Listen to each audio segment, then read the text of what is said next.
आप सभी को मेरा नमस्कार। मैं अतुल आप सभी का इस सेशन में स्वागत करता हूं। और आज का जो हमारा क्वेश्चन है वो स्पीड टाइम डिस्टेंस का क्वेश्चन है, जो आप लोगों को बहुत ज़्यादा परेशान करता है।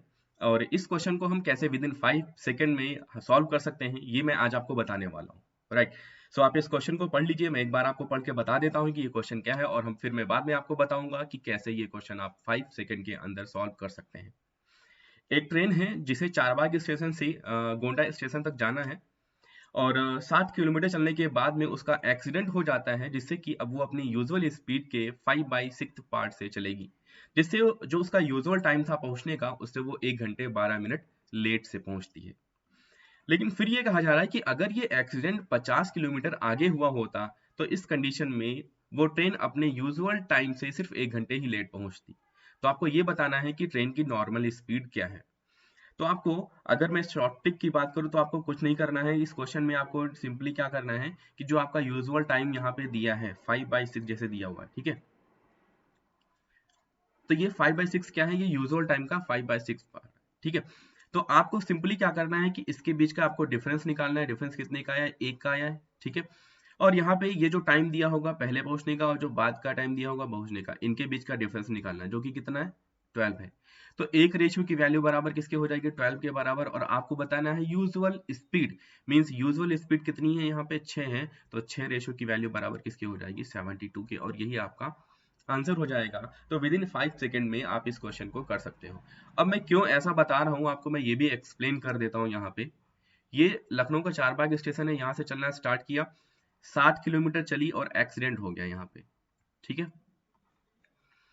फिर यहाँ से चलना स्टार्ट करेगी और ये यहाँ पे आ जाएगी गोंडा पे, ठीक है। तो यहाँ पे अपनी यूजुअल स्पीड से चली होगी, यानी कि अगर मैं कहूँ यहाँ पे आपका 5/6 ये जो है ये आपकी नई स्पीड है। तो यहाँ पे ये कह सकते हैं कि अगर 6 पहली वाली स्पीड होगी यानी यूजुअल स्पीड होगी, तो 5 जो होगी ये नई वाली स्पीड होगी, है ना। आपको फ्रैक्शन के बारे में पता होगा शायद, ठीक है। नहीं पता है तो मैं आपको परसेंटेज में बताऊंगा ये सारी चीजें। तो यहाँ पे अगर 6 आपकी यूजुअल स्पीड है, तो अब ये वाली जो डिस्टेंस है ये किससे कवर की जाएगी, ये आपकी 5 से कवर की जाएगी। ये रैशनल वैल्यूज हैं, 6 और 5 ये रैशनल वैल्यूज हैं। आप इनको 6x और 5x भी लिख सकते हो, ठीक है। लेकिन अगर एक्सीडेंट यहाँ पर ना हो करके अगर यहाँ पे हो जाए, तो इस कंडीशन में अब इतनी दूरी जो है ये किससे, आपकी 6 से कवर की जाएगी, है ना।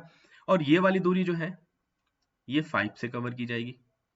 मीन्स ओवरऑल मैं ये कह सकता हूं कि जो प्रॉब्लम आ रही है, जो टाइम में डिफरेंस आ रहा है ना, वो डिफरेंस कहां से आ रहा है, वो सारा का सारा डिफरेंस ये 50 किलोमीटर की जो दूरी है ना, यहीं से आ रहा है। क्योंकि अगर एक्सीडेंट होगा तो ये डिस्टेंस तो कंफर्म है 6 से कवर की जाएगी, और एक्सीडेंट नहीं भी होगा तब भी ये इतनी डिस्टेंस तो 6 से कवर ही होनी है। और अगर एक्सीडेंट यहाँ पे, चाहे यहाँ पे हो या चाहे यहाँ पे हो, तो तब भी ये वाली जो दूरी है, ये वाली दूरी दूरी तभी भी नई स्पीड यानी कि 5 से ही कवर होनी है। तो प्रॉब्लम कहाँ आ रही है, ये वाली जो बीच की आपकी डिस्टेंस है ये 50 किलोमीटर, ये 50 किलोमीटर ही आपको प्रॉब्लम कर रहा है। क्योंकि अगर एक्सीडेंट होगा तो यहीं से 5 वाली स्पीड चल जाएगी, और एक्सीडेंट अगर नहीं होगा तो फिर यहाँ से चलेगी 5 वाली स्पीड। तो फाइनली ये हुआ जा करके कि यहाँ पे जो स्पीड में डिफरेंस आ रहा है ना, वही आपका टाइम में डिफरेंस कर रहा है। तो स्पीड में डिफरेंस कितने का आ रहा है भाई, 6 और 5 में डिफरेंस कितने का है, 1 का है। तो आप यहाँ से कह सकते हैं कि एक, क्योंकि आपको पता है कि स्पीड का जो रेशियो होता है वो डायरेक्टली प्रोपोर्शनल होता है टाइम के। और अगर डिस्टेंस सेम है, उस कंडीशन में, जब आपकी डिस्टेंस सेम है, तो उस कंडीशन में जो स्पीड का जो रेशियो होता है वो किसके होता है, डायरेक्टली प्रोपोर्शनल टू टाइम के होता है। तो अगर आपका यहाँ पे सॉरी इनवर्सली प्रोपोर्शनल होता है ना, इनवर्सली प्रोपोर्शनल होता है टाइम के। तो आपकी स्पीड का रेशियो कितना है, 5:6, तो टाइम का रेशियो कितना हो जाएगा, 6:5 हो जाएगा। तो इनके बीच का डिफरेंस कितने का, टाइम के बीच में जो रेशियो आपको मिला है टाइम का, उसके बीच का डिफरेंस कितने का है, 1 का है।